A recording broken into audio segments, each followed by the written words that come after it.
What is good, guys? Today I wanted to go over hiring and firing for your agency. It's nothing sexy, but it is so critical as you scale up your agency or your SMMA. So let's go ahead and dive in because hiring and firing are so critical, and one's not more important than the other. Both are very important, and you want to take note on everything so you can learn from my mistakes and not waste all the time and money that I have when hiring and firing, guys. So let's go ahead and dive into hiring, guys. So, guys, first thing is when to hire. And first things first is you have to have learned everything in your business before you should hire. You should know how to do everything so you can properly train these employees, because without proper training or proper SOPs in place, these employees won't know what to do and they won't know how to do a good job at your business, guys. So you want to make sure that you have proper training and proper SOPs in place. Otherwise, they will never be good no matter how good they are, guys, because they won't just magically know how to do a great job, guys. So you have to be able to properly train them.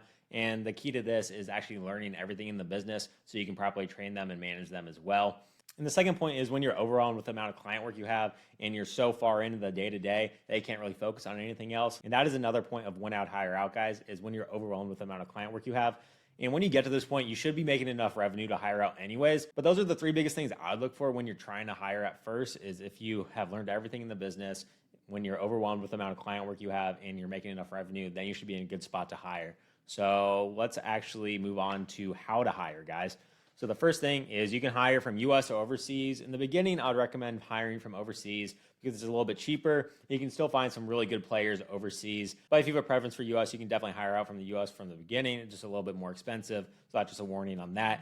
And for both hiring US and overseas, what you'll want to do is look through connections. And connections are going to be the main way to get really good players, because people you know have probably worked with someone who's looking for a job right now, and it's just a lot easier because they've already worked with them in the past, where they know someone who has worked with them, so that you know that they can do a good job. And guys, that is so critical.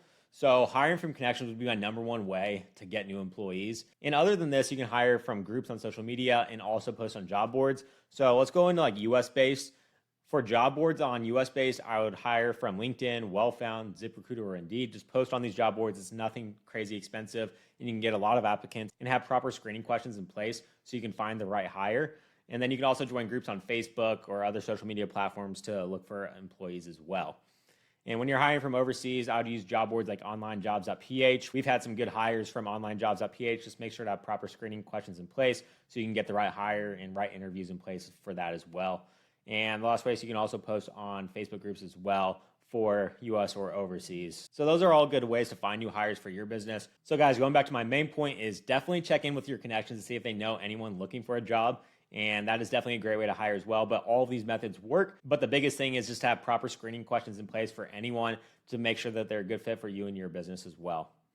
So let's go on to some key hires to make for your business. So what you want to do is look for like a video editor, media buyer, and copywriter in the beginning, because this takes a lot of the grunt work out of your day-to-day, and you can get less involved in the day-to-day and focus on higher level activities. So those are three key hires I would definitely make in the beginning.